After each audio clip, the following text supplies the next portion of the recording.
อะระหังสัมมาสัมพุทโธภควาพุทธังภควันตังอภิวาเทมิสวากขาโตภควตาธัมโมธัมมังนัมสสามิสุปฏิปันโนภควโตสาวกสังโฆสังฆังนามามิวันนี้เป็นวันอาทิตย์ที่ 22 ธันวาคม 2567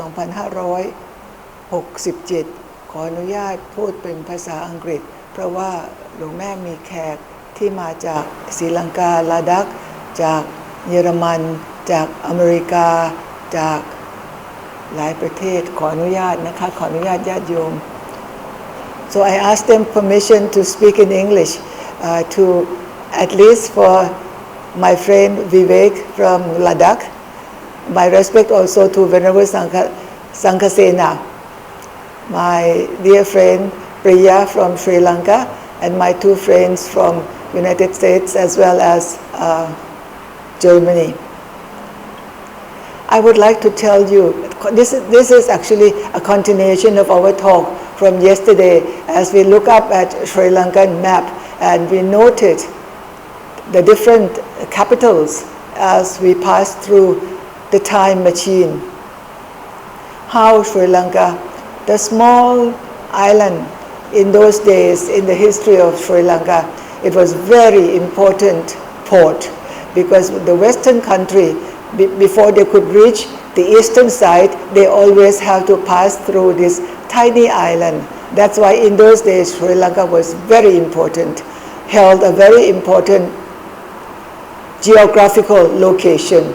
But now, of course, Sri Lanka may not have that greatness in the sense that they used to have before. Sri Lankan were very peaceful people. And because they live on a small island, separated from the rest of the world, they didn't feel the need to have any protection because they feel safe by themselves. But of course, when they were invaded by the greater country, namely India, at that time, they just above the mainland, above this small island, they were invaded many times. And every time they moved southward. Of course, that's the only direction they could move to. You know, from Anuradhapura in the northern part, then to Polonnaruwa, then to Kandy, then to Colombo. Now moving from Kandy to Colombo, that was not their choice, but it's the British who ruled Sri Lanka at that time. Many sad stories we discussed in class yesterday. But today I would like to talk about the greatness of Sri Lanka from then up till now. I need to jot it down, through my memory.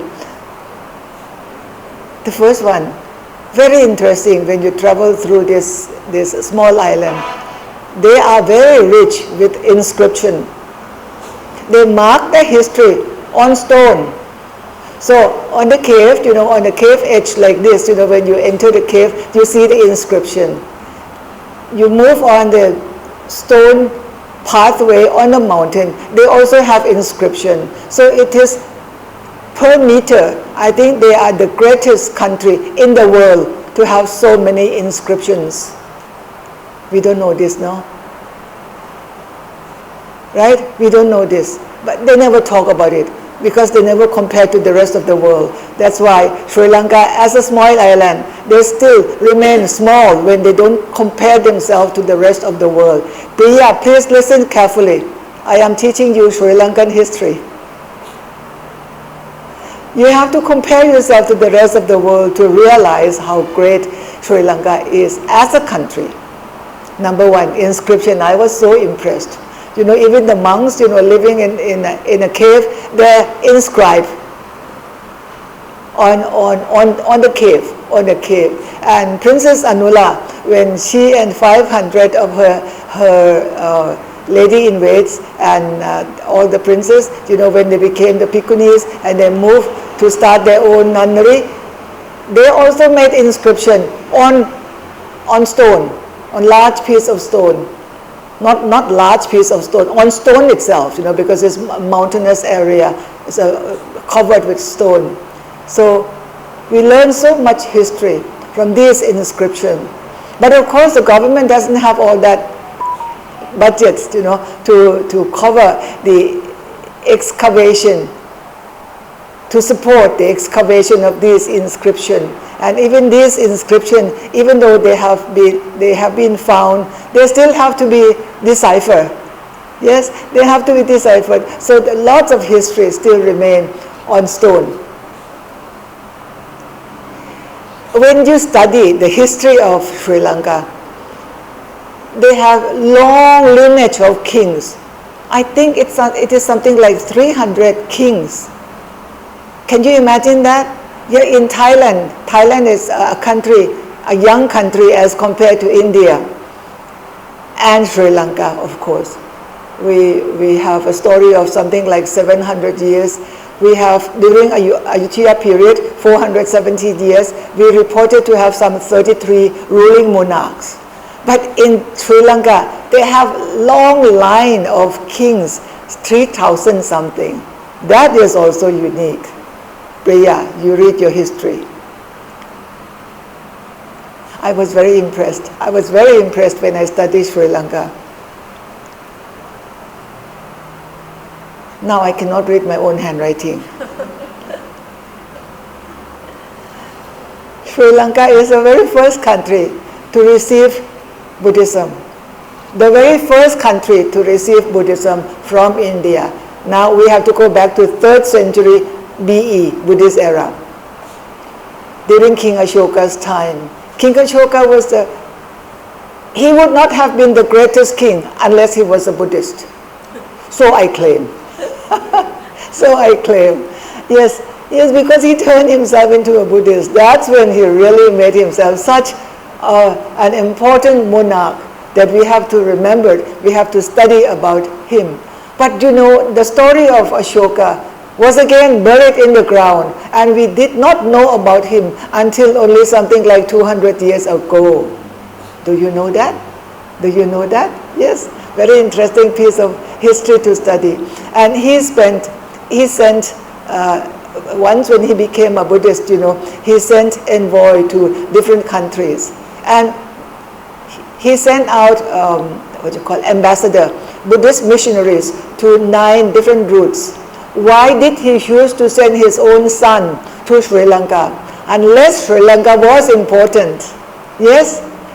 When we think of it now, why did he send his son, his own son, to that small island? Because we are thinking of Sri Lanka as it is now. We do not realize that Sri Lanka then was such a great country. Yes? So one of these 9 missions came to Sri Lanka. And Sri Lanka was the very first country outside India to have Buddhism established.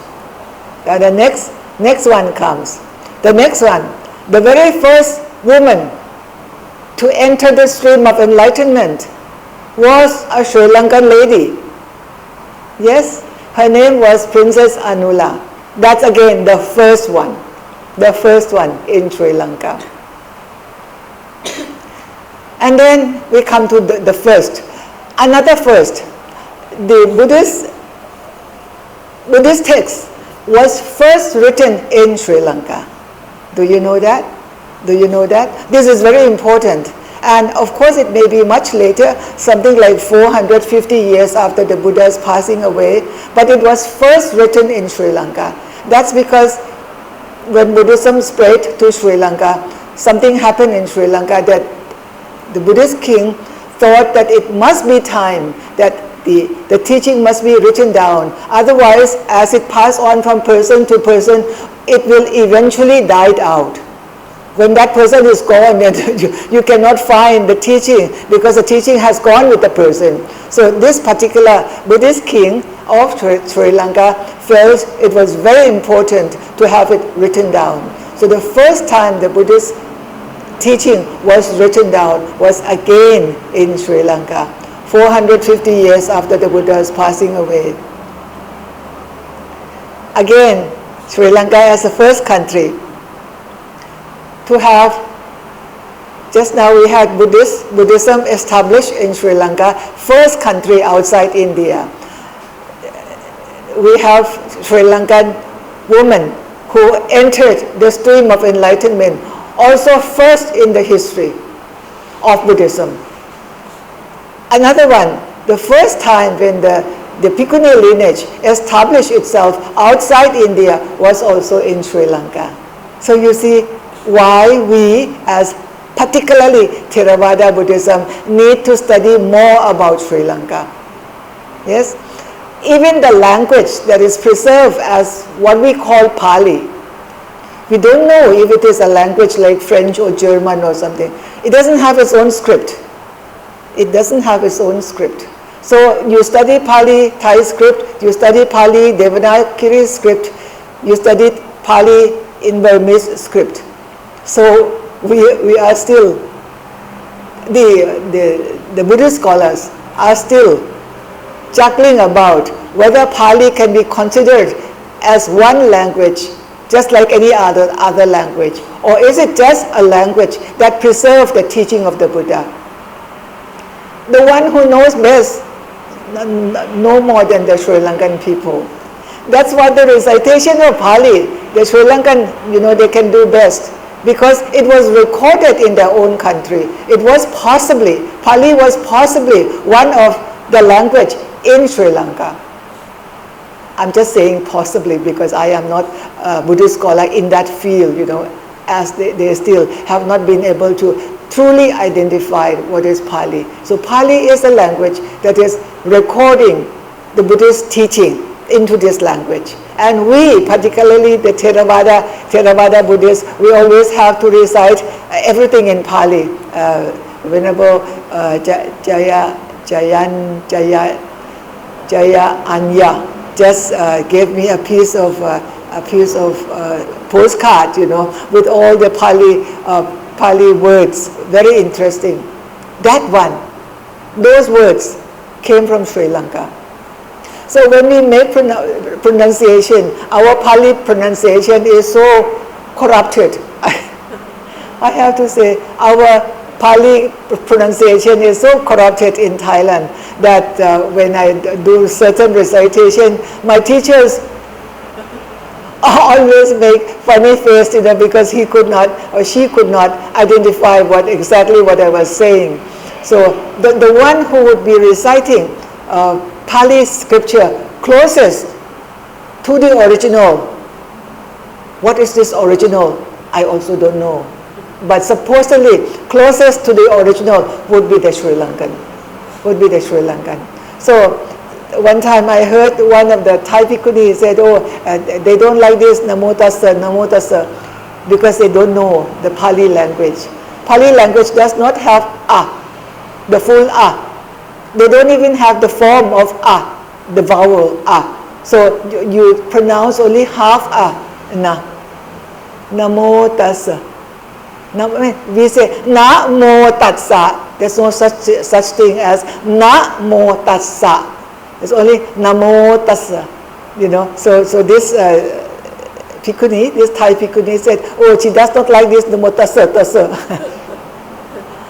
This is what we don't know, what is real. So yes, having said that, it is even more important that we study more about our root. And our root, we cannot help but to go back to Sri Lanka. To study what is there. And unless we understand the Sri Lankan history, we cannot appreciate Buddhist history, because it is so much, together, with the uprising of Theravada Buddhism within the Sri Lankan culture.